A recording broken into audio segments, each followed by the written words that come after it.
Half cell का equation है sir.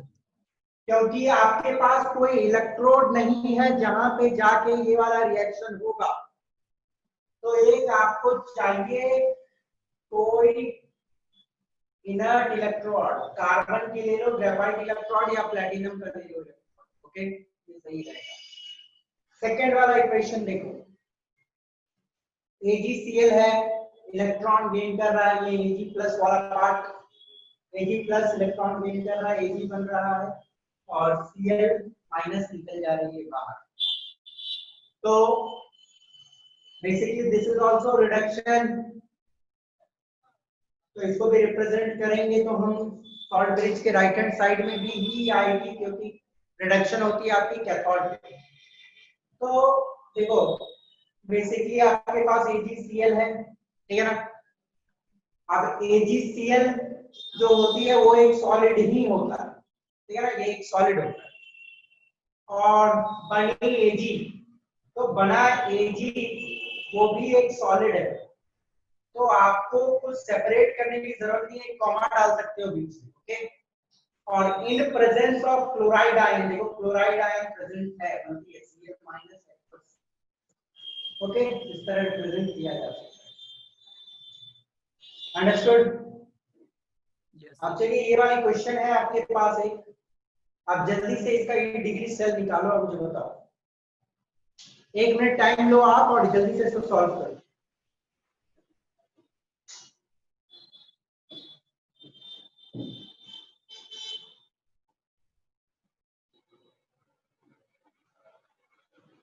क्या होगा इसका आंसर?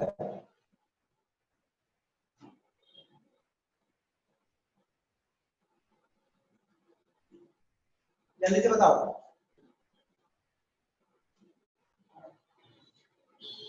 This one is 7-4 है बेटा, ये वाला बनाइए चलिए।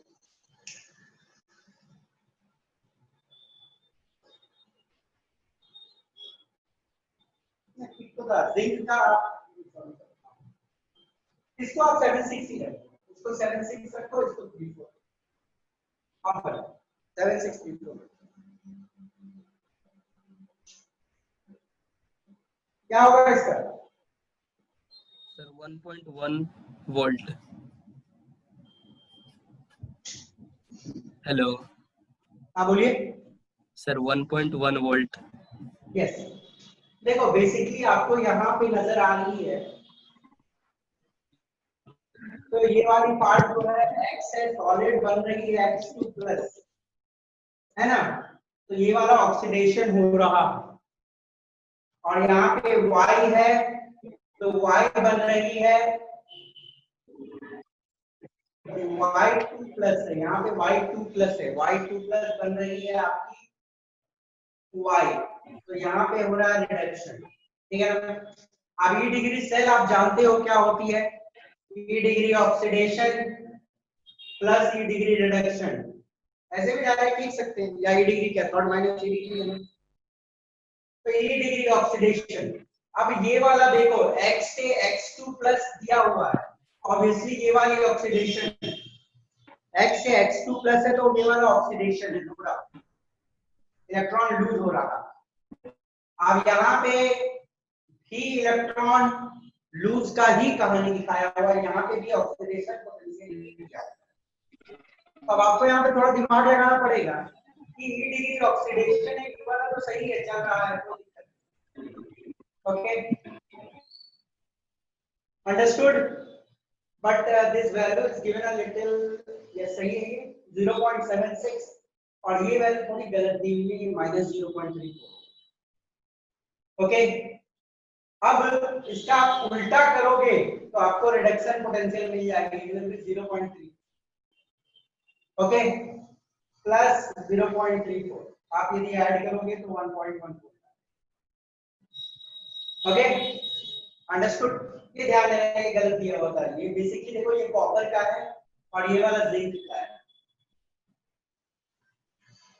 Electron potential depends upon dash dash and dash, किस किस पे डिपेंड करता है?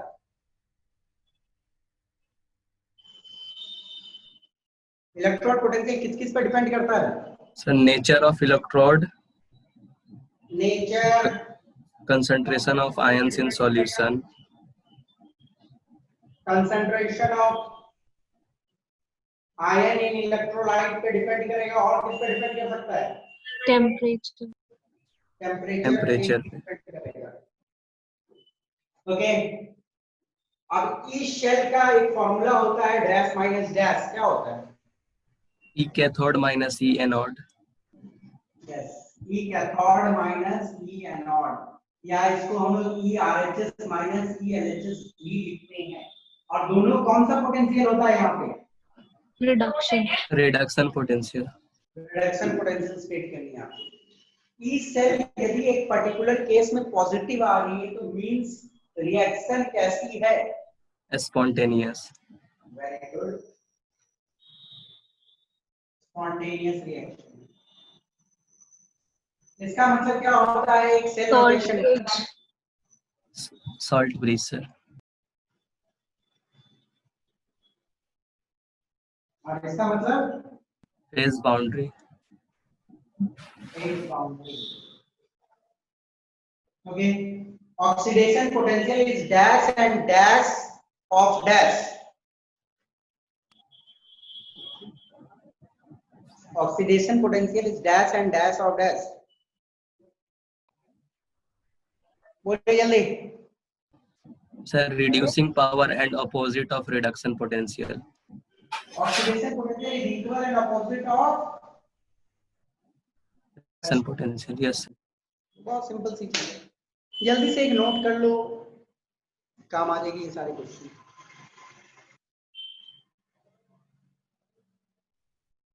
Okay, I suppose simple questions थे, सबको समझ आ गई होगी। आगे बढ़ते हैं, मिटा दो।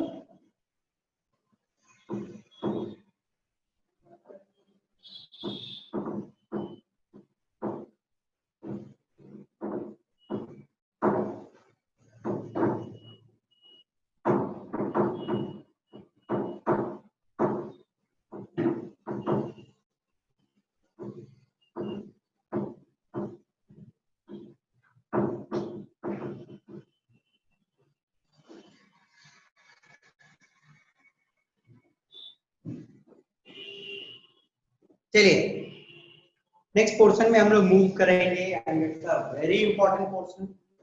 जरा ध्यान से इसको देखिएगा, ठीक है ना?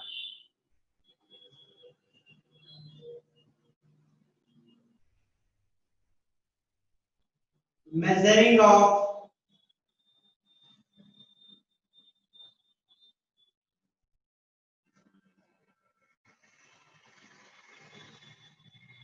Electrode potential.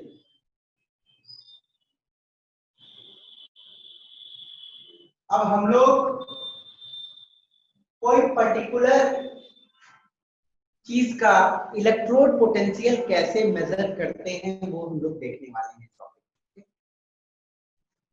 तो सबसे पहले एक स्टेटमेंट में लिखता हूं, देखिएगा ध्यान से।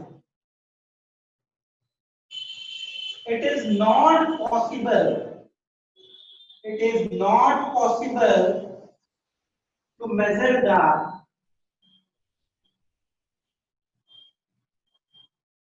potential of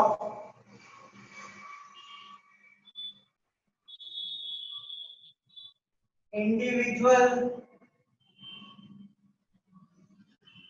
half cell।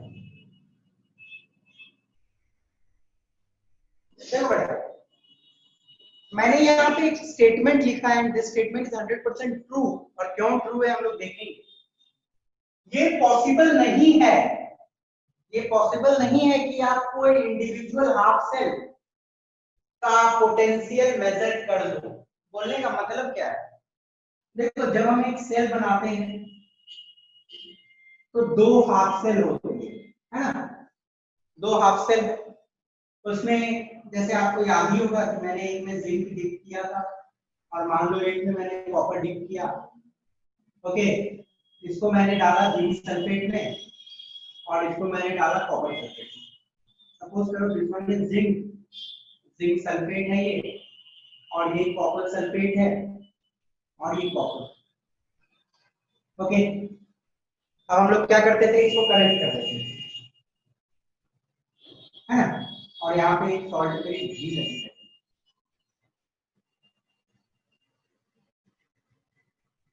तो बोला जा रहा है यहाँ पे कहानी कि आप हाफ सेल का पोटेंशियल नहीं मेजर, ओके।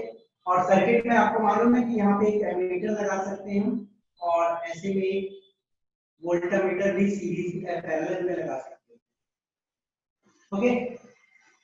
तो करंट फ्लो होगी, ऐसा सेटअप रहेगा तो करंट फ्लो होगा और एमीटर में डिफ्लेक्शन दिखेगी और वोल्टमीटर कुछ आपको रीडिंग देगा, ओके। करंट फ्लो होगी सर्किट में, नो डाउट। क्यों? क्योंकि पोटेंशियल डिफरेंस डेवलप हो, ओके, दोनों। अब कहानी ये है, बोला जा रहा है कि सिर्फ आप आधा लो, सिर्फ आप आधा लो, कोई एक आधा हाफ सेल, क्या आप उसका पोटेंशियल मेजर कर सकते हो? बिल्कुल नहीं कर सकते, क्योंकि पोटेंशियल बेसिकली क्या होती है? ऑक्सीडेशन पोटेंशियल और रिडक्शन पोटेंशियल। तो पोटेंशियल डिफाइन करने के लिए ऑक्सीडेशन होनी चाहिए, रिडक्शन होनी चाहिए। अब यहां समझो एक पल के लिए कि जिंक सॉल्यूशन में जा रहा है, Zn2+ बन रहा है और 2 इलेक्ट्रॉन आगे मूव करती, ओके। अब इलेक्ट्रॉन का आगे मूव करने का कोई जगह ही नहीं है, ये वाला आधा है, तो ऑक्सीडेशन तो थोड़ा देर बाद रुक जाएगा और हम मान सकते हैं कि ऑक्सीडेशन ना के बराबर हो, है ना, क्योंकि इलेक्ट्रॉन को कोई फ्लो का पाथ मिलेगा ही नहीं। तो इलेक्ट्रोन्यूट्रलिटी के प्रिंसिपल के हिसाब से चार्ज तो डेवलप नहीं हो सकता बिना मतलब का, तो ऑक्सीडेशन ना के बराबर होगी और हम मान सकते हैं कि ऑक्सीडेशन नहीं है। और जब तक प्रॉपर ढंग से ऑक्सीडेशन और रिडक्शन नहीं होगा तब तक आप इलेक्ट्रोड पोटेंशियल कैसे डिफाइन कर सकते हो?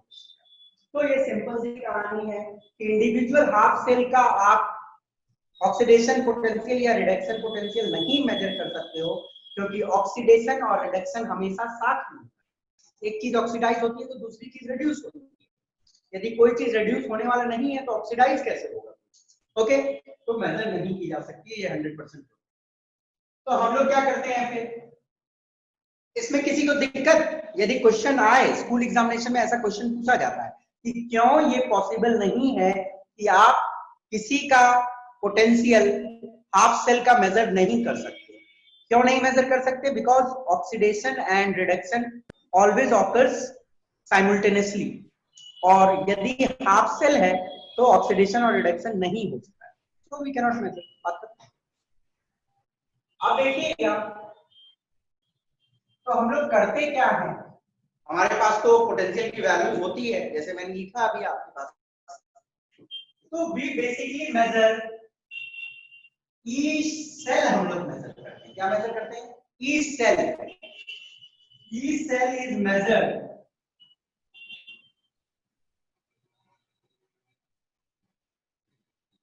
which is the difference of two individual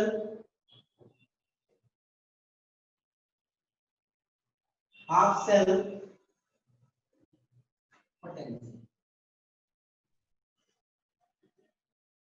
तो बेटा देखो, हम लोग मेजर क्या करते हैं बेसिकली, हम लोग मेजर कर रहे हैं ईच सेल।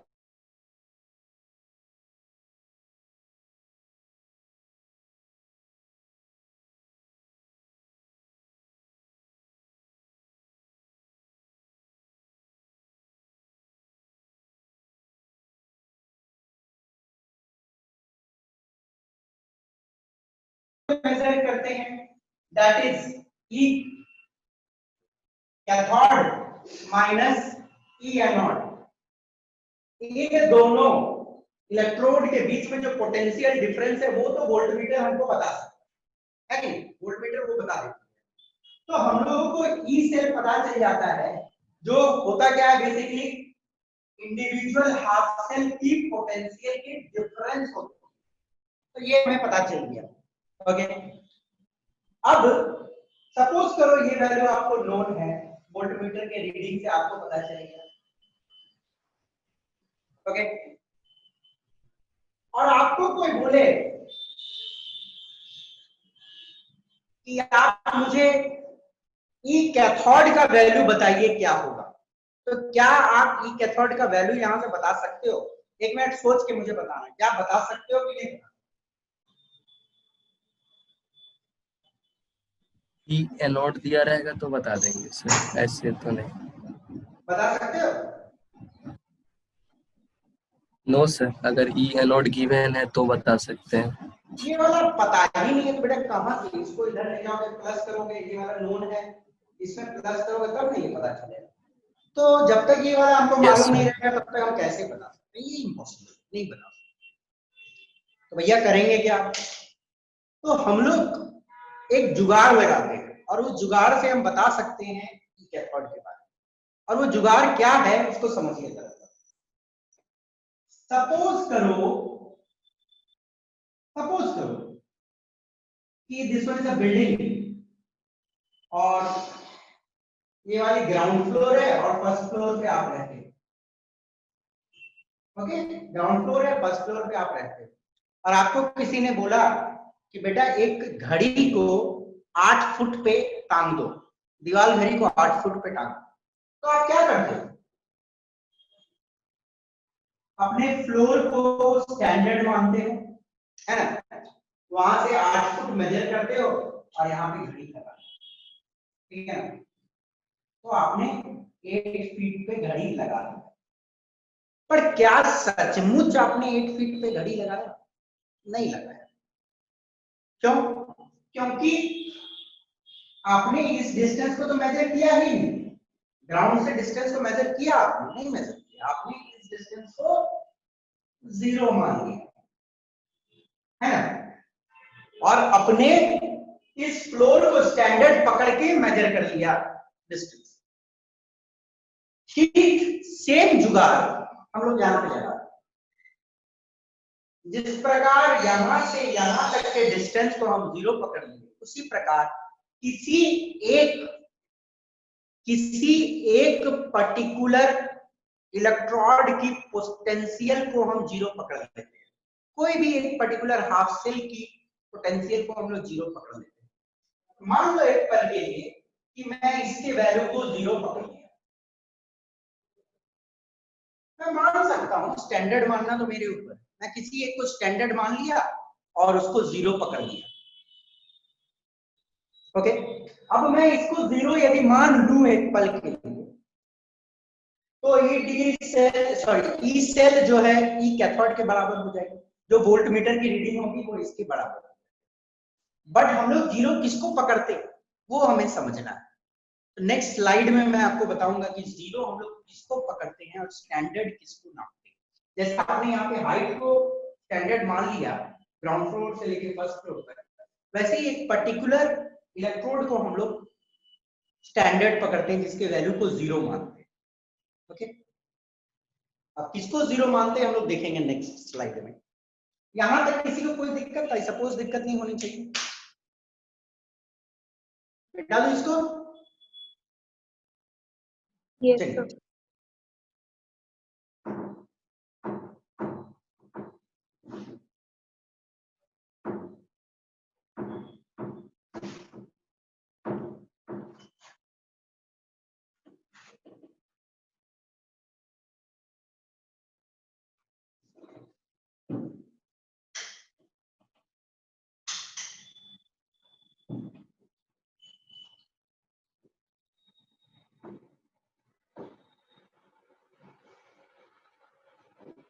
देखो हम लोग कहते हैं एस एच ई, इसका फुल फॉर्म होता है स्टैंडर्ड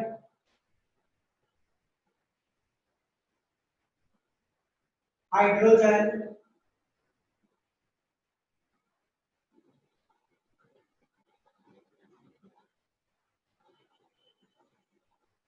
इलेक्ट्रॉन। अब ये क्या होता है, पहले इसको हम लोग डेफिनेशन वाइज देख लेते हैं, बाद में समझते हैं।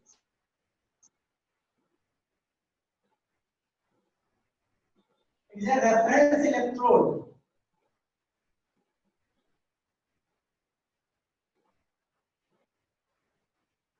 against which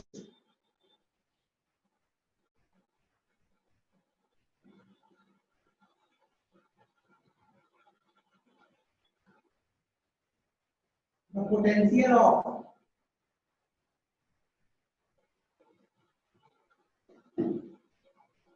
all other half shell is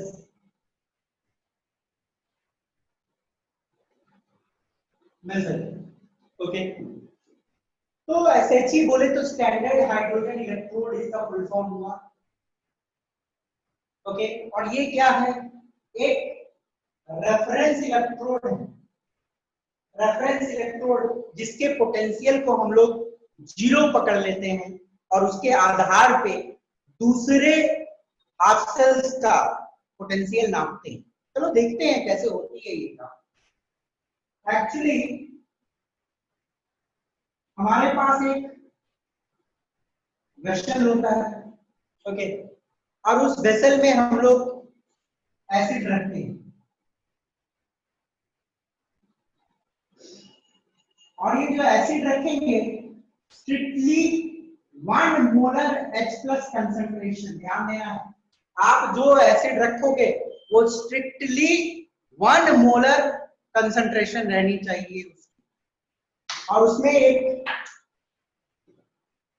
platinum की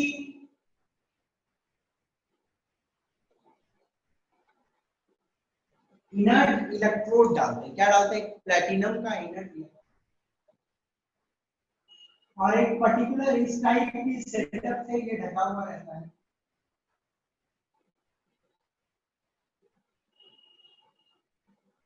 और इसके थ्रू हाइड्रोजन गैस एंटर करेगी, वो भी 1 बार प्रेशर पे, स्ट्रिक्टली 1 बार प्रेशर पे आपको हाइड्रोजन गैस डालना है इसके अंदर में, ठीक है ना। गैस की प्रेशर कितनी होनी चाहिए? 1 एटमॉस्फेयर, या बोलो 1 बार। ओके, यहां पे नीचे में हम लोग प्लैटिनम का फॉइल लगा देते हैं, ठीक है ना, प्लैटिनम का फॉइल लगा देंगे कोटेड विथ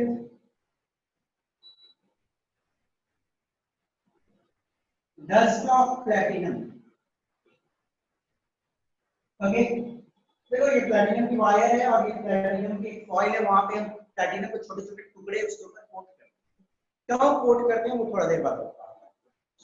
टेम्परेचर को आपको स्टैंडर्ड कंडीशन में मेजर करना है, इसलिए हम लोग 298 केल्विन रखेंगे, 25 डिग्री सेल्सियस स्टैंडर्ड कंडीशन, इसलिए टेम्परेचर 298, गैस की प्रेशर 1 बार, इसकी कंसंट्रेशन 1 मोलर स्ट्रिक्टली। ओके, ये ध्यान देना।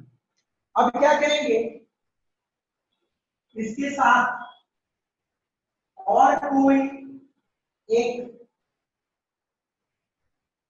दूसरा हाफ सेल कनेक्ट कर, और कोई एक दूसरा हाफ सेल कनेक्ट करते हैं, ठीक है। मान लो कि मैंने जिंक कनेक्ट किया है, मान लो ये जिंक, और इसमें तो मैं जिंक सल्फेट ही लूंगा, और इसमें मैंने लिया जिंक सल्फेट, और ये वाली आपकी सॉल्ट ब्रिज से जुड़ी है। ओके, ये वाला सॉल्ट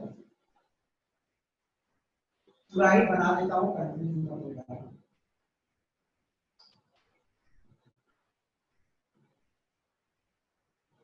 ठीक है, तो इसमें तो आपको करंट की सप्लाई मिलेगी, नो डाउट।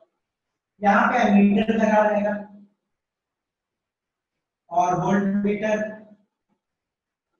पैरेलल में आप लगा, और ये ध्यान देना है कि ये जो जिंक सल्फेट है इसकी कंसंट्रेशन को भी 1 मोलर लेना है। ओके, तो ये जो सेटअप है स्टैंडर्ड कंडीशन पे, टेम्परेचर 298 केल्विन, गैस जो एंटर कर रही है 1 एटमॉस्फेरिक प्रेशर, या बोलो रफली 1 बार, platinum foil coated with dust of platinum, और 1 मोलर H+ को भी एसिड।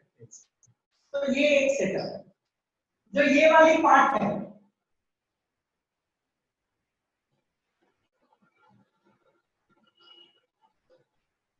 ये वाली पार्ट को हम लोग स्टैंडर्ड हाइड्रोजन इलेक्ट्रोड, ये वाले पार्ट को हम स्टैंडर्ड हाइड्रोजन इलेक्ट्रोड, ठीक है ना। अब बेटा देखो, इस वोल्ट मीटर में ई डिग्री सेल का कुछ तो वैल्यू आएगा, है ना। इस वोल्ट मीटर में कुछ तो पोटेंशियल डिफरेंस आएगी इसकी। यस तो सर। हमने लिखा ई डिग्री सेल। अब ये डिग्री क्यों लिखा? डिग्री इसलिए लिखा क्योंकि डिग्री इसलिए लिखा क्योंकि स्टैंडर्ड कंडीशन में मेजर कर रहे हैं 298 केल्विन टेम्परेचर और आपकी प्रेशर 1 बार और कंसंट्रेशन 1 मोलर, इसलिए ये डिग्री लिखे क्योंकि स्टैंडर्ड। तो ये डिग्री सेल क्या होती है? आपका ई कैथोड माइनस ई एनोड, तो सब स्टैंडर्ड कंडीशन में तो यहाँ पे भी डिग्री कैथोड माइनस। अब कहानी ये है कि हमको पता कैसे चलेगा कि कौन कैथोड है और कौन एनोड है? देख के तो पता नहीं ना चल सकता है। हो सकती है इसकी रिड्यूस होने की क्षमता ज्यादा हो, या हो सकती है इसकी रिड्यूस होने की क्षमता ज्यादा हो, किसी की भी ज्यादा हो सकती है, वी डोंट नो।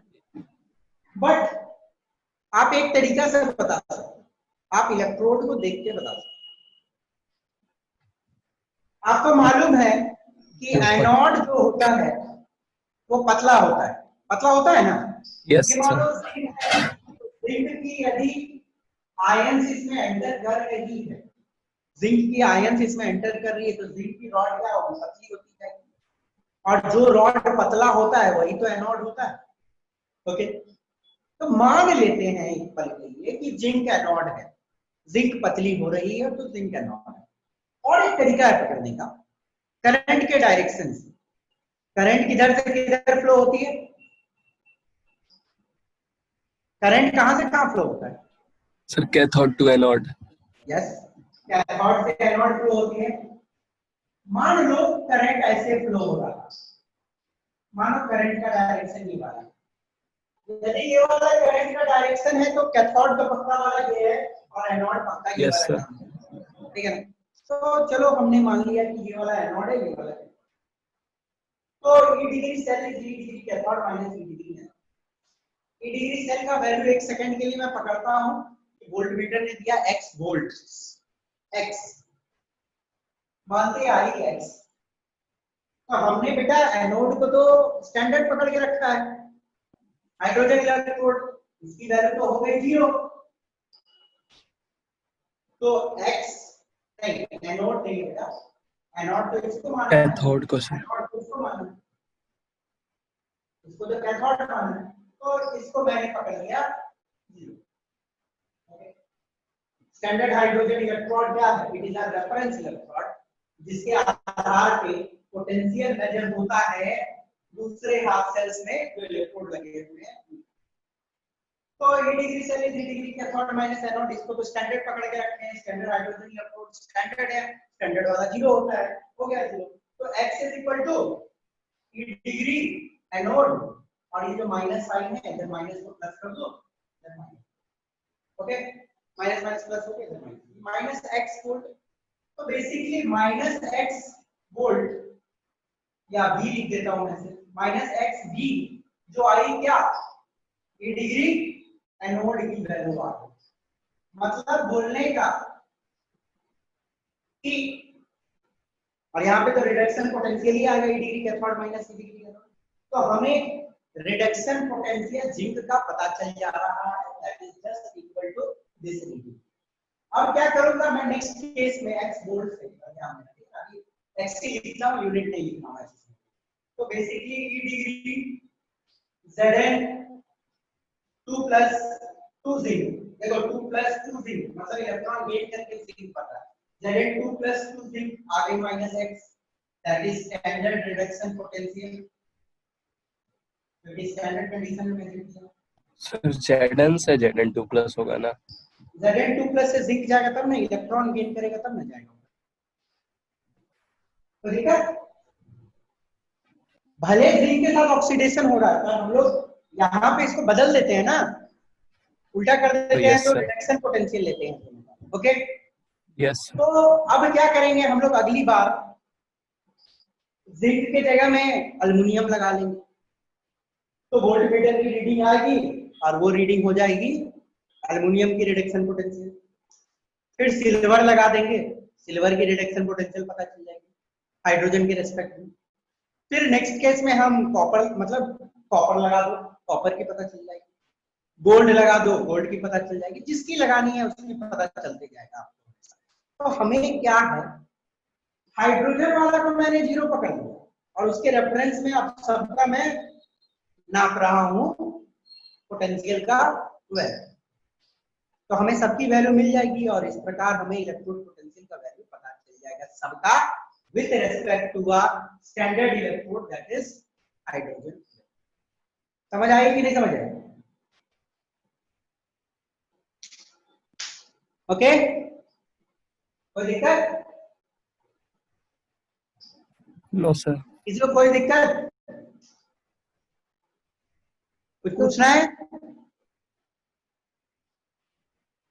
नहीं? चलो अब देखो, ये जरूरी नहीं है कि जो आपकी स्टैंडर्ड हाइड्रोजन इलेक्ट्रोड है वो हमेशा कैथोड ही लगा रहे, हो सकता है वो एनोड भी हो सकता है। तो उस केस में क्या होगा, चलिए हम लोग देखते हैं कि जब एनोड लगेगा वो तब क्या होगा, कैथोड लगेगा तब क्या। मिटा दूं ये वाला, चलिए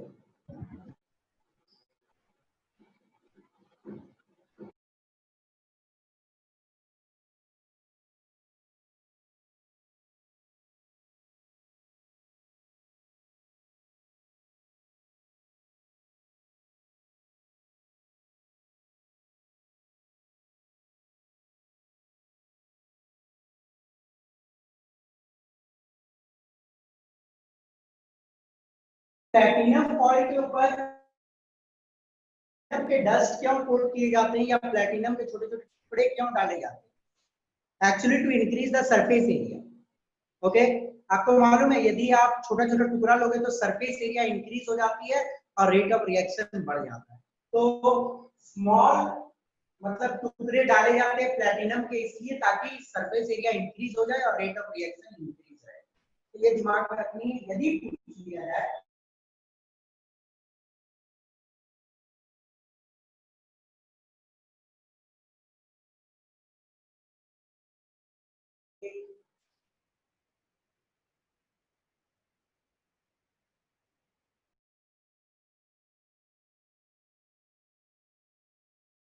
कैथोड भी पकड़ सकते हैं।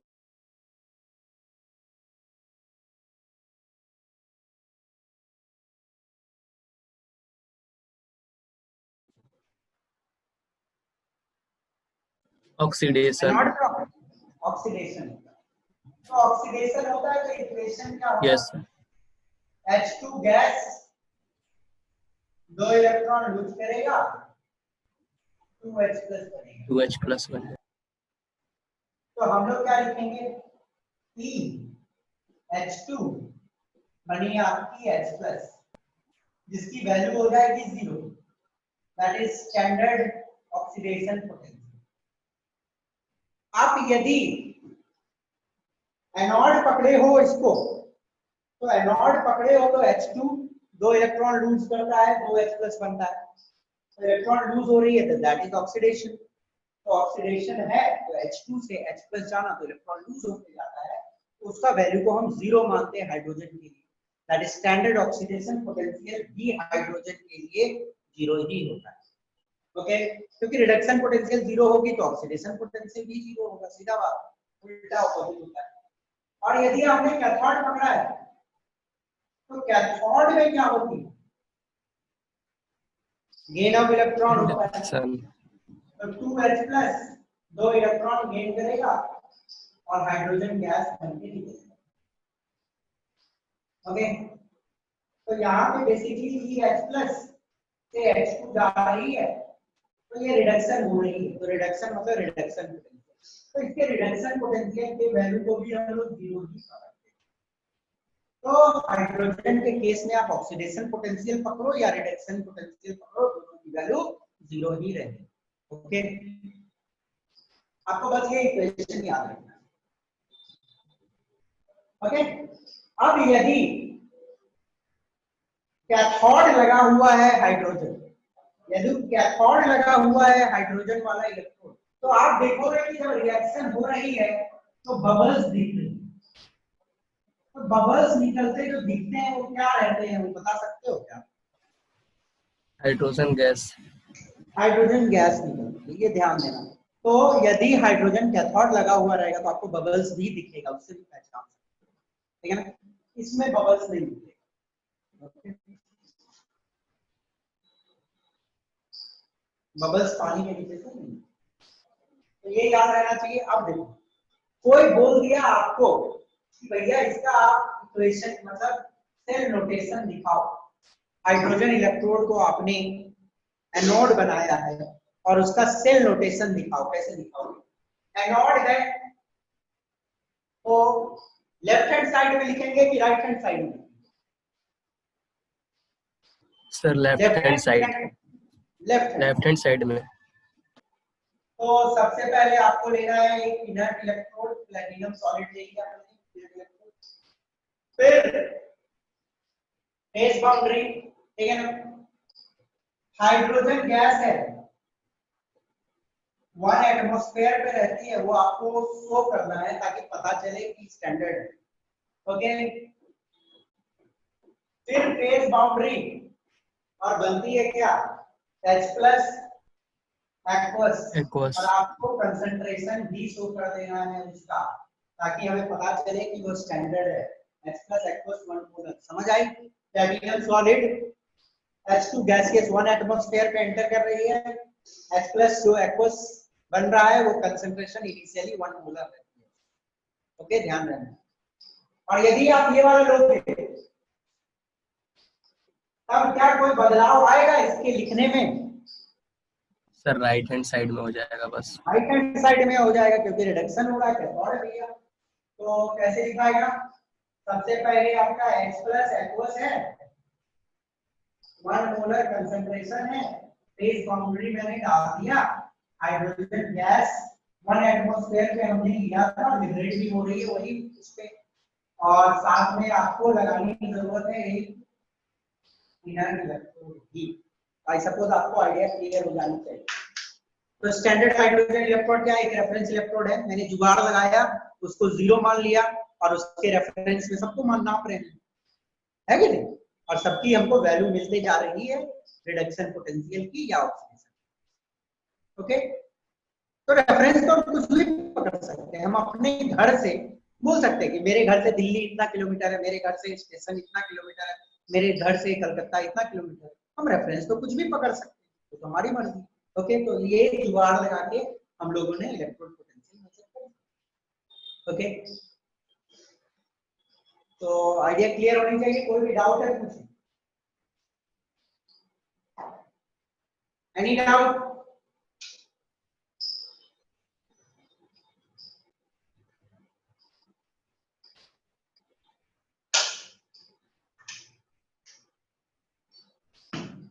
आगे बढ़े,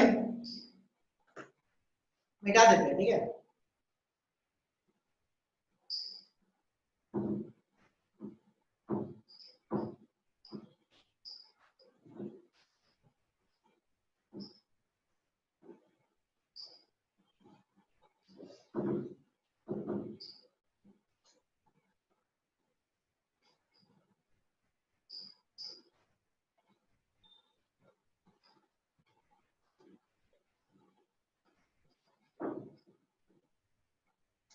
चलिए, अब क्या होती है, इस बेसिस पे हम लोग एक सीरीज बनाते हैं, that is known as electrochemical series. Electrochemical series अब क्या है देखते हैं। Electrochemical series,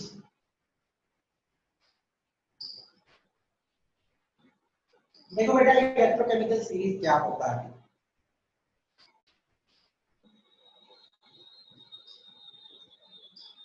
The standard reduction potential, the SRP, the standard reduction potential of all half cells, all of various half cells, अलग-अलग प्रकार के half cells. The SRP of various half cells arranged in descending order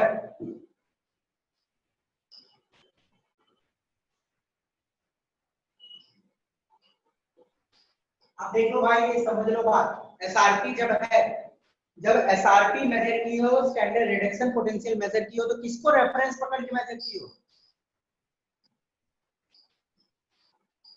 किसको reference पकड़ के major की हो?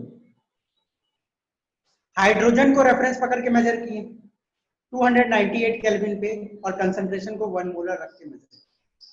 तो हमें अलग अलग हाफ सेल्स का, बोले तो अलग अलग इलेक्ट्रोड वाले हाफ सेल का इलेक्ट्रोड पोटेंशियल मिल गया, रिडक्शन वाला, स्टैंडर्ड रिडक्शन पोटेंशियल।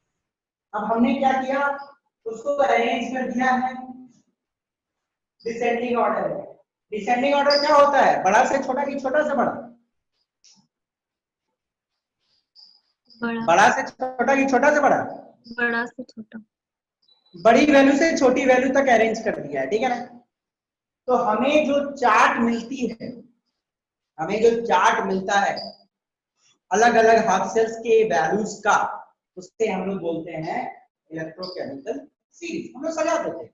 मानो जिंक का मेजर किया तो जिंक का लिख लिया, हाइड्रोजन का मेजर किया हाइड्रोजन का लिख लिया, कॉपर का मेजर किया कॉपर का लिख लिया, सिल्वर का मेजर किया लिख लिया, सबका लिख दिया और एक ऑर्डर बना दिया बड़ा से छोटा रिडक्शन पोटेंशियल के वैल्यूज। Got it? तो जो चार्ट हमें मिला, एक चार्ट जो मिला हमें, उसे हम लोग ओके। अब देखिए, एज पर IUPAC,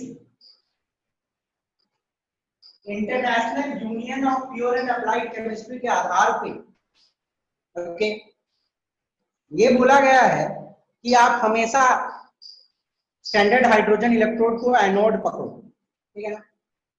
हमेशा स्टैंडर्ड हाइड्रोजन इलेक्ट्रोड को एनोड पकड़ो। तो उसने बोला कि रेफरेंस मान लो कि एनोड पे ऑक्सीडेशन हो रही है और जो दूसरा लगाए हो उस पे रिडक्शन, ठीक है ना। तो हमेशा स्टैंडर्ड हाइड्रोजन इलेक्ट्रोड को एनोड पकड़ना है, एंड अननोन हाफ सेल जिसका मेजर करना है, अननोन सेकंड वाला जो हाफ सेल का आपको मेजर करना है, उसको आप लगाओगे कैथोड। ये ध्यान देना है, IUPAC के हिसाब से स्टैंडर्ड हाइड्रोजन इलेक्ट्रोड को एनोड लगाना है और अननोन वाली को कैथोड लगाना है, ठीक है ना। अब देखिए, ई डिग्री सेल मेजर होगी, ई degree cathode minus E degree anode. तो हमेशा इसका वैल्यू, एनोड का वैल्यू क्या हो जाएगा? 0 हो जाएगा, क्योंकि स्टैंडर्ड हाइड्रोजन इलेक्ट्रोड है, तो ये वैल्यू हो गई आपकी 0। तो E degree cell will be equal to E degree cathode, which will be SRP of second half cell. Second half cell का SRP हमको पता है, ओके। ये वाला तो 0 हो गया, ये वाला वैल्यू तो हमको वोल्ट मीटर दे देगा, इसी के बराबर हो जाएगा, ओके। एक एग्जांपल दे रहा हूं, आइडिया क्लियर होगा। मानो कॉपर के साथ कपल किया है, SHE विद कॉपर, तो इक्वेशन क्या लिखाएगा? कोई बोल सकता है? मैं इक्वेशन बताओ तो कैसे लिखेंगे? SHE को कॉपर के साथ लिखे हैं तो कैसे लिखेंगे? सेल नोटेशन, कोई भी बोलो। सर स्टैंडर्ड हाइड्रोजन इलेक्ट्रोड, फिर सॉल्ट ब्रिज, और फिर उसके बाद कहना सारा देखो, पहले क्या करेंगे? प्लैटिनम सॉलिड एनोड लगेगा तो सॉल्ट ब्रिज का तो इधर ही रहेगा, प्लैटिनम सॉलिड। Yes sir. फिर हाइड्रोजन गैस 1 एटमॉस्फेयर पे, ये मेंशन करना जरूरी है। Yes sir. फिर H plus aqueous phase boundary, phase boundary H plus aqueous 1 molar. 1 molar. तो ये हो गया एनोड का कहानी, एनोड पे जो होना था हो गया। अब कैथोड पे क्या होगा? सॉल्ट ब्रिज है, यस तो कॉपर के साथ लगा है, ठीक है ना। तो कॉपर का आप ले लो, क्या ले सकते हो? कॉपर 2 प्लस एक्वस होगी और 1 मोलर कंसंट्रेशन होगा, ओके। अब ये 2 प्लस क्या करेगा? इलेक्ट्रॉन गेन करेगा और ऑक्सीडाइज होगा और बनेगा कॉपर। तो ये क्वेश्चंस अक्सर स्कूल एग्जामिनेशन और आपके बोर्ड्स में पूछे जा सकते हैं कि हाइड्रोजन इलेक्ट्रोड के साथ आपने कॉपर को कपल किया है तो उसकी इक्वेशन लिखी, मतलब सेल नोटेशन दिखाई। ये सब मेंशन करना जरूरी है। इनर्ट इलेक्ट्रोड, फिर हाइड्रोजन 1 बार या 1 एटमॉस्फेयर से ऊपर, H+ की कंसंट्रेशन आप दिखा दो, ठीक है। कॉपर 2+ की भी वही कंसंट्रेशन होगी जो आयन रहती है, कॉपर सल्फेट भी लिख सकते हैं आप, सॉरी ये हुई कहानी।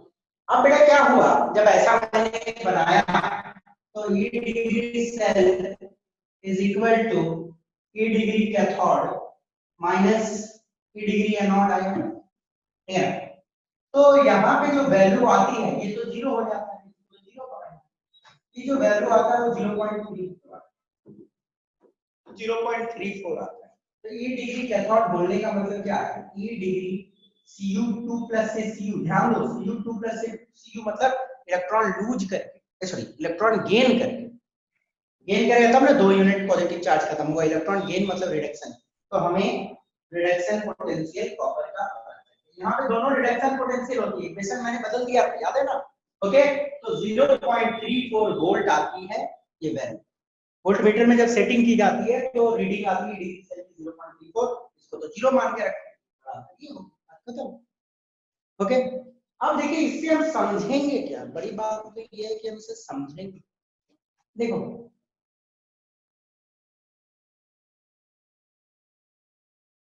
स्टैंडर्ड हाइड्रोजन इलेक्ट्रोड का रिडक्शन पोटेंशियल का वैल्यू कितना है, 0.00 वोल्ट, मालूम है ना एसआरपी का वैल्यू, क्योंकि हम लोग एसआरपी का वैल्यू इलेक्ट्रोकेमिकल सीरीज। अब मानिए कॉपर का वैल्यू आ रहा है कुछ Cu2+ से कॉपर का वैल्यू आ रहा है 0.3। इसका मतलब आप क्या समझ रहे हो मुझे बता सकते हो?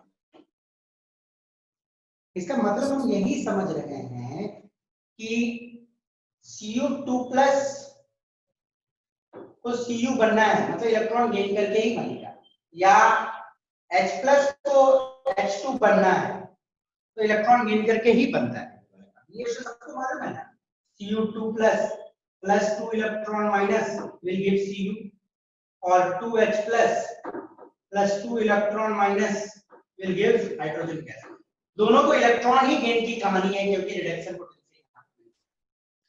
तो यदि मुझे एक बात बताओ कि 2 इलेक्ट्रॉन रखा हुआ रहेगा तो ये 2 इलेक्ट्रॉन कौन गेन करेगा, ये गेन करेगा कि ये गेन करेगा? Copper sir. मतलब Cu2+ गेन करेगा, yes sir, Cu2+। Cu2+ gain करेगा। क्यों Cu2+ गेन करेगा? क्योंकि उसकी रिड्यूस होने की क्षमता ज्यादा है, मैंने बताया था रिडक्शन पोटेंशियल जिसकी ज्यादा वो रिड्यूस होना जरूरी होगा। तो ये जो इलेक्ट्रॉन आएगा ये लेगा, इसको नहीं मिलेगा वो इलेक्ट्रॉन क्योंकि इसकी ज्यादा क्षमता है ये होने की। तो ये ध्यान देना है, इससे हमें ये पता चलता है, इससे हमें ये पता चलता है कि Cu2+ से Cu जो होगा मोर इजिली होगा, more easily compared to this one, है ना? समझ आई कि नहीं समझ आई? क्लियर? ओके। अब देखो मानो एक ऐसा वैल्यू दिया हुआ है Zn2+ से जिंक, तो सब रिडक्शन ही है तो ऐसे ही देगा, Zn2+ टू जिंक दिया हुआ है -0.76, ठीक है। तो इसका मतलब आप क्या समझोगे हाइड्रोजन के रेस्पेक्ट में यदि मैं बोलूं, यदि 2 इलेक्ट्रॉन पड़ा हुआ है तो H+ गेन करेगा कि Zn2+ गेन करेगा? H+. H+ गेन करेगा क्योंकि इसकी इलेक्ट्रॉन गेन करने की क्षमता ज्यादा स्ट्रांग है, 0.0 is bigger value than this one. Clear? Okay. अब ये तो कहानी हो गई। तो ये बात आपको थोड़ी सी दिमाग में बैठा के रखनी है कि जिसकी वैल्यू पॉजिटिव होती है ऊपर में जो होता है उसकी रिडक्शन पोटेंशियल की वैल्यू ज्यादा है, रिडक्शन पोटेंशियल की वैल्यू ज्यादा है तो इसका मतलब वो इलेक्ट्रॉन जल्दी गेन करेगा। जो नीचे है, जो नीचे की ओर है, ओके, जैसे आप नीचे जाने लग जाओगे तो रिडक्शन पोटेंशियल की वैल्यू घटते जाती है और यदि रिडक्शन पोटेंशियल की वैल्यू घट रही है तो ऑक्सीडेशन पोटेंशियल की वैल्यू क्या हो, बढ़ रहा है सर। बढ़ रहा है, सिंपल सी बात यस है। सर। तो ये सिंपल आप समझ लो कि नीचे वाले जो होते हैं वो इलेक्ट्रॉन जल्दी लूज करते हैं, मतलब नीचे वाले जो हैं वो आराम से इलेक्ट्रॉन ऊपर वाले को दे सकता है। ये कहानी मैं यहाँ पे बोला, समझ गए आप? कोई दिक्कत आपको? No sir. ठीक है, कुछ पूछना है तो पूछ लो बेटा इसमें से।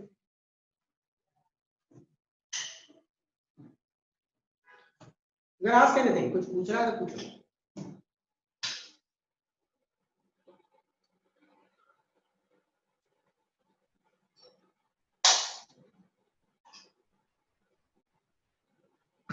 बिठा दो।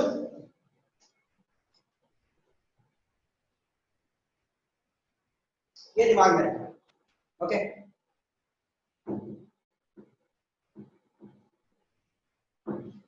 तो इलेक्ट्रोकेमिकल सीरीज जो है आपकी पॉजिटिव वैल्यू से नेगेटिव वैल्यू तक डिजाइन की। जो पॉजिटिव वैल्यूज वाले, मतलब जितनी वैल्यू पॉजिटिव होती जाती है उतनी जल्दी वो चीज रिड्यूस होगी, जितनी वैल्यू नेगेटिव होती जाती है उतनी मुश्किल से रिड्यूस होगी, इसका मतलब उतनी अच्छे से ऑक्सीडाइज।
जल्दी से सोच के मुझे बताओ कि क्या होगा, क्या होगा, जल्दी से बताओ।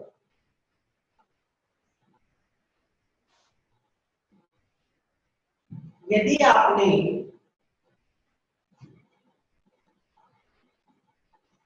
एक जिंक के बर्तन में, एक जिंक के बर्तन में या जिंक के कोई कंटेनर में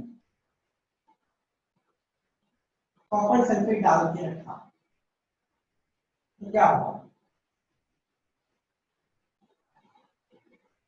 सर जिंक के साथ रिएक्ट कर लेगा SO4, CuSO4 और जिंक के साथ रिएक्ट कर लेगा, डिस्प्लेसमेंट रिएक्शन होगा।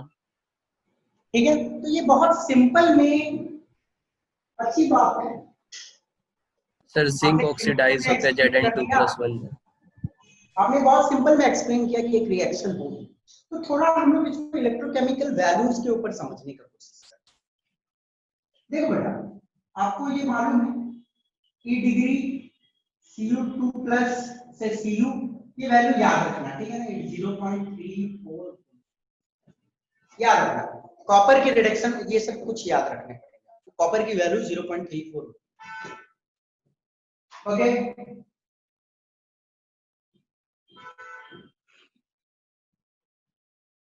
ये हो जाती है 0.76 वोल्ट, ठीक है। अब ये आपको याद रखना है -0.76, ओके। तो दोनों की रिडक्शन पोटेंशियल आपको ध्यान में रखना है कि दिस वन इज +0.34, ये -0.76, इतना आपको याद रखना है, ओके। जिंक की तो आपको याद रखनी है, कॉपर की भी याद रखनी है, इंपॉर्टेंट। अब देखो कहानी क्या है यहाँ पे कि जिंक की रिडक्शन पोटेंशियल, ये वाली रिडक्शन पोटेंशियल, जिंक की रिडक्शन पोटेंशियल काफी कम है, जिंक की रिडक्शन पोटेंशियल काफी कम है। जब रिडक्शन पोटेंशियल काफी कम है तो ऑक्सीडेशन पोटेंशियल आप क्या बोल सकते हो, काफी काफी ज्यादा है। ज्यादा, आप बोल सकते हो। तो इसका मतलब क्या है, जिंक आपका Zn2+ बन सकता है और 2 इलेक्ट्रॉन लूज कर सकता है आराम से, ठीक है। तो ये जिंक जो है ये वेसल में, ये वेसल से जिंक Zn2+ बन के अंदर जा सकता है और अपने 2 इलेक्ट्रॉन को कंटेनर के ऊपर लीक। अरे भैया Cu2+ आयन तो चाहता ही है कि कोई हमको इलेक्ट्रॉन दे, चाहता है ना। ये जो Yes, sir. Cu2+ सॉल्यूशन में पड़ा हुआ है, ये Cu2+ जो सॉल्यूशन में पड़ा हुआ है वो जाएगा उस इलेक्ट्रॉन को गेन करने, है ना। तो Cu2+ बेसिकली 2 इलेक्ट्रॉन को गेन करेगा और बन जाएगा Cu। तो Cu2+ कंटिन्यूअसली सॉल्यूशन से निकलते रहेगी और यहाँ पे डिपॉजिट होता रहेगा, ओके। और Cu2+ निकलते रहेगा तो सॉल्यूशन का कलर भी आपका ब्लू से फेड होता जाएगा, क्योंकि blue colour is basically because of Cu2+ ion. अब Cu2+ तो वहां जा रहा है और साथ में Zn2+ भी तो आपका भैया यहाँ से निकल के अंदर आ रहा है, तो Yes, sir. Zn2+ सॉल्यूशन में आते रहेगा और Cu2+ वहां डिपॉजिट होता रहेगा और बार-बार Zn2+ निकलती रहेगी तो कंटेनर में क्या हो जाएगा, छेद हो जाएगा, है ना। जिंक निकलता जाएगा तो कंटेनर में छेद होना ही है, तो कंटेनर में छेद हो जाएगी और आप सेफली स्टोर नहीं कर सकते। सिंपल सी कहानी। तो यदि आप जूनियर क्लास के नॉलेज पे चेक करोगे तो zinc plus copper sulphate displacement reaction होता है, क्योंकि हम बोलते थे जूनियर क्लास में कि zinc is more reactive than copper, हम लोग बोलते थे ना पहले, इसलिए ये रिएक्शन Yes, sir.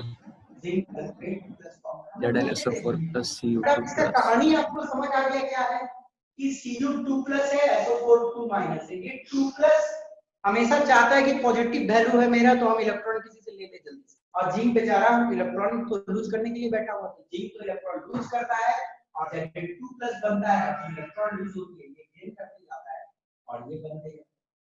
अंडरस्टूड। तो रिएक्शन आगे बढ़ेगी, स्पॉन्टेनियसली आगे बढ़ेगी और आपको प्रॉब्लम होगा रखने, ठीक है। तो आप ऐसा कहानी नहीं कर सकते, आप नहीं रख सकते, ओके। तो कहाँ रख सकते हैं ये भी देखेंगे, समझ गए, मिटा दे इसको। Yes, sir.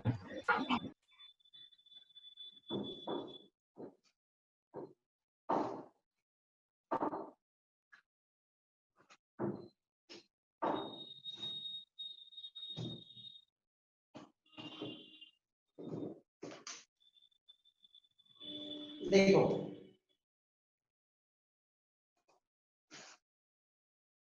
आप अपने एनसीईआरटी बुक में टेबल 3.1 आज जाके कम से कम 15 से 20 मिनट ऑब्जर्व करो, ध्यान से सुन लो मेरी बात को। टेबल 3.1 आपको बहुत अच्छे से एनसीईआरटी में जाके ऑब्जर्व करना है, और नहीं ऑब्जर्व करोगे तो पूरी चैप्टर ही खत्म हो जाएगी, क्योंकि सी मेंस में अक्सर जो क्वेश्चन पूछता है बड़ा ट्रिकी क्वेश्चन इससे पूछता है भाई टेबल से, ओके। तो ध्यान से टेबल को कैसे रीड किया जाता है वो पहले मैं सिखा देता हूँ, ठीक है। अब ये देखना कि आप यदि उस टेबल को देखोगे तो उस टेबल में आपको 3 पार्ट दिखेंगे। सबसे टॉप में यदि देखोगे, यदि आपके पास बुक पड़ी हुई है तो आप टेबल 3.1 खोल के देख सकते हो बेटा, पेज नंबर 69 निकाल लिए। ठीक है ना, पेज नंबर 69 माइट बी निकालना, ठीक है। टेबल 3.1 तो उसमें सबसे ऊपर में आपको दिखेगी F2। Yes, sir. F2 क्या करेगा, 2 इलेक्ट्रॉन यदि गेन करेगा तो बनेगा 2F-, ठीक है ना। और उसका स्टैंडर्ड रिडक्शन पोटेंशियल का वैल्यू दिया हुआ है, इसका वैल्यू कुछ 2.87 वोल्ट दिया हुआ है इसको, है ना, ये वैल्यू दी होगी 2.87 वोल्ट। और यदि टेबल के सबसे नीचे में आओगे इसी वाले पार्ट में तो आपको दिखेगी Li++ electron plus electron minus बन गई Li, और इसकी वैल्यू जो दी हुई है -3.05, ये दिया हुआ है। Yes, sir. ठीक है। अब देखो यदि आप ऊपर वाला नीचे वाला वैल्यू समझ जाओ, बीच का तो कहानी ऐसे ही समझ, तो ये चार्ट में आपको ये नजर आ रहा है कि पहले मुझे बताओ कि यहाँ पे हो क्या, F2 जब इलेक्ट्रॉन गेन कर रहा है तो क्या होगा, रिडक्शन। रिडक्शन। F2 यदि इलेक्ट्रॉन गेन कर लेगा तो रिडक्शन होगा, और Li भी यदि इलेक्ट्रॉन गेन कर लेगा तो रिडक्शन। तो यहाँ पे वही कहानी दिया हुआ है कि F2 यदि इलेक्ट्रॉन गेन कर लिया और 2F माइनस बना, तो उसकी जो रिडक्शन पोटेंशियल का वैल्यू है ये है 2.87 वोल्ट, जो सबसे मैक्सिमम वैल्यू है। ओके, बोलने का मतलब यहाँ पे ये है कि F2 कि इलेक्ट्रॉन गेन करने की क्षमता, रिडक्शन का मतलब क्या होता है? इलेक्ट्रॉन गेन करना। F2 की इलेक्ट्रॉन गेन करने की क्षमता सबसे ज्यादा है, ठीक है ना? SRP की वैल्यू सबसे ज्यादा, बोलने का मतलब F2 की इलेक्ट्रॉन गेन करने की क्षमता सबसे ज्यादा है। अब किसी की इलेक्ट्रॉन गेन करने की क्षमता सबसे ज्यादा है तो इसका मतलब वो रिड्यूस हो रहा, क्या हो रहा है? रिड्यूस हो रहा। और बोल सकते हो कि F2 सबसे जल्दी रिड्यूस होगा, बोल सकते हैं कि नहीं बोल सकते? बोल सकते हैं। और Yes. F2 जब सबसे जल्दी रिड्यूस होगा तो दूसरों को सबसे जल्दी क्या करेगा? ऑक्सीडाइज। ऑक्सीडाइज करेगा। तो बोलने का मतलब जो दूसरों को सबसे अच्छे से ऑक्सीडाइज करेगा वो सबसे अच्छा ऑक्सीडाइजिंग एजेंट। ओके, तो आपको ये दिमाग में रखनी है, F2 is strongest oxidising agent. F2 से अच्छा ऑक्सीडाइजिंग एजेंट कुछ नहीं है दुनिया में। It's the best oxidising agent. Okay, क्योंकि आप देखिए इलेक्ट्रॉन गेन करने की क्षमता सबसे ज्यादा है। Okay, yes sir. अब वहीं आप नीचे आओगे, Li प्लस की इलेक्ट्रॉन गेन करने की क्षमता बिल्कुल कम है। कम है। क्या Li प्लस कभी चाहेगा कि हम इलेक्ट्रॉन गेन करें? No sir. नहीं चाहेगा, क्योंकि उसकी वैल्यू सबसे कम है। तो Li प्लस नहीं चाहेगा कि हम रेड्यूस हो, तो जब खुद नहीं रेड्यूस होगा तो दूसरे को ऑक्सीडाइज भी नहीं कर सकता है। तो आप बोल सकते हो Li प्लस जो है वीकेस्ट ऑक्सीडाइजिंग एजेंट। तो बोलने का मतलब क्या है? जैसे ही स्टार्ट में मैं ऊपर जाऊंगा, जैसे ही स्टार्ट में मैं ऊपर जाऊंगा, इसका मतलब क्या है? SRP का वैल्यू बढ़ते है, बढ़ता है, बढ़ता है, बढ़ते, ठीक है ना? अब SRP का वैल्यू बढ़ते चल जा रहा है, इसका मतलब मैं ऊपर जा रहा हूं तो मुझे अच्छा ऑक्सीडाइजिंग एजेंट मिलेगा कि खराब ऑक्सीडाइजिंग एजेंट मिलेगा? अच्छा ऑक्सीडाइजिंग एजेंट। अच्छा ऑक्सीडाइजिंग एजेंट मिलेगा। तो strength of oxidising agent increases, अच्छा ऑक्सीडाइजिंग एजेंट मिलेगा, ठीक है ना? ये समझ गए आप? अब देखिए इस वैल्यू को, तो ये पार्ट आप समझ गए, ये पार्ट आपको दिमाग लगा लेनी। तो यहाँ पर जो भी चीज दिया हुआ है F2 Li प्लस या O2 या Cl2, जो भी चीज दी होगी यहाँ वो अच्छे ऑक्सीडाइजिंग एजेंट हैं। ऊपर जैसे जाओ, अब यहाँ पे आ जाओ, मानो मैं इसको प्लस 3.05 लिख दिया वोल्ट और इसको माइनस 2.87 वोल्ट लिख दिया, तो हमें क्या का वैल्यू मिला? ऑक्सीडेशन पोटेंशियल का वैल्यू मिला ना? तो अब मुझे बताओ कि ऑक्सीडाइज होने की क्षमता सबसे ज्यादा इसकी है कि इसकी? Li. Li की होगी, क्योंकि Li की ये जो वैल्यू जब मैं उल्टा करता हूं तो SRP से SOP हो जाता है। तो स्टैंडर्ड ऑक्सीडेशन पोटेंशियल मतलब ऑक्सीडेशन मतलब इलेक्ट्रॉन लूज करने की क्षमता, तो इलेक्ट्रॉन लूज करने की सबसे ज्यादा क्षमता लिथियम की है। ओके, और लिथियम की इलेक्ट्रॉन लूज करने की क्षमता सबसे ज्यादा है, मतलब खुद ऑक्सीडाइज होने की क्षमता सबसे ज्यादा है। और जब खुद ऑक्सीडाइज होने की क्षमता सबसे ज्यादा है तो दूसरे को वो क्या कर सकता है? अच्छे से रिड्यूस रेड्यूस कर सकता है। तो this one is the strongest reducing agent or this one is the weakest reducing agent। अब यदि मैं इस डायरेक्शन में आता हूं तो strength of dash agent increases. बोलो. Reducing agent. Strength Yes, sir, of reducing agent. increases. I suppose आप समझ गए, ठीक है ना? तो यदि आपसे कभी क्वेश्चन पूछा जाए एग्जाम में कि स्ट्रॉन्गेस्ट रिड्यूसिंग एजेंट कौन है और ऑप्शन दिया हुआ है Li plus F minus F2 या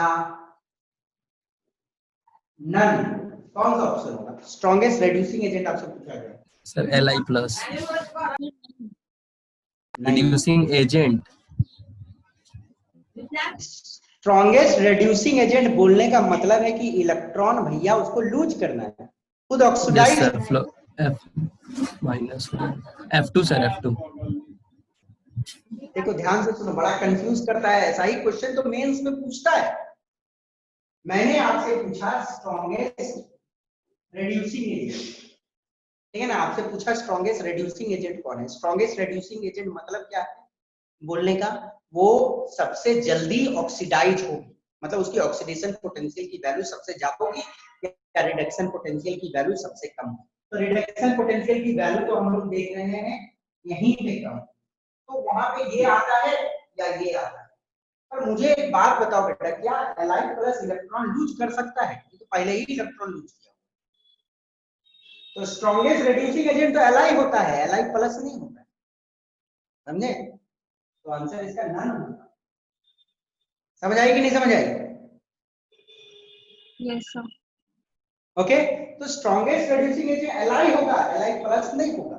ये कहां से इलेक्ट्रॉन लूज करेगा? इसको इलेक्ट्रॉन लूज कर सकता है क्या? ये तो पहले ही से Li प्लस इलेक्ट्रॉन लूज. तो वहीं आपसे पूछा जाए कि स्ट्रॉन्गेस्ट ऑक्सीडाइजिंग एजेंट F2 है कि F माइनस है, कौन है? F2 होगा स्ट्रॉन्गेस्ट ऑक्सीडाइजिंग एजेंट, क्योंकि भैया गेन तो यही ना कर सकता है, तो कहां से गेन करेगा? समझ गए? इसी लेवल में कंफ्यूज करता है ये लोग. अब आपके एक एनसीईआरटी में क्वेश्चन है कि आप चार्ट देख के ये बताओ कि फेरस आयन को कौन कौन ऑक्सीडाइज कर सकता है. Fe2+ आयन है, बोल रहा है कि Fe2+ आयन को कौन कौन ऑक्सीडाइज कर सकता है. कोई भी 3 चीज का नाम बताओ. आपके पास किताब होगा, आप देख के मुझे बताओ तो जल्दी से. Fe2+ को कौन कौन ऑक्सीडाइज कर सकता है? ऑक्सीडाइज कर सकता है इसका मतलब इससे इलेक्ट्रॉन कौन कौन ले सकता है? इलेक्ट्रॉन वही ले सकता है जो इससे ऊपर होगा. नीचे वाला तो इससे इलेक्ट्रॉन नहीं ले सकता है, क्योंकि नीचे वाला का कम पावर है इलेक्ट्रॉन गेन करने का. सर Ag होगा सर, Ag प्लस. Ag+ या F2. Yes, sir, F2, Hg2 plus. जो भी Br2b. जो भी इधर है और ऊपर है वो कर सकता है, नीचे वाला नहीं कर सकता है. समझ आ गई कहानी? ओके, तो आज तो फिलहाल मैं इतना ही रहने देता हूं. नेक्स्ट क्लास में आप लोग जब आओगे तो इस चार्ट को बहुत माइन्यूटली पढ़ के आना, बहुत अच्छे से पढ़ के आना, क्योंकि ये ध्यान देना है कि ये वाला ऑक्सीडाइजिंग एजेंट्स होता है या तो वीक या तो स्ट्रॉन्ग, ऊपर जाओ तो स्ट्रॉन्ग, और ये वाला सब रिड्यूसिंग एजेंट. अंडरस्टूड? इस चार्ट को अच्छे से देख के आना, समझ के आना. नीचे वाले इलेक्ट्रॉन लूज कर सकते हैं आराम से, और ऊपर जैसे ही जाओगे वो इलेक्ट्रॉन गेन. तो नेक्स्ट क्लास में कुछ अच्छे क्वेश्चन करेंगे इससे, और पढ़ के आइएगा तो क्वेश्चंस आप बना पाओगे.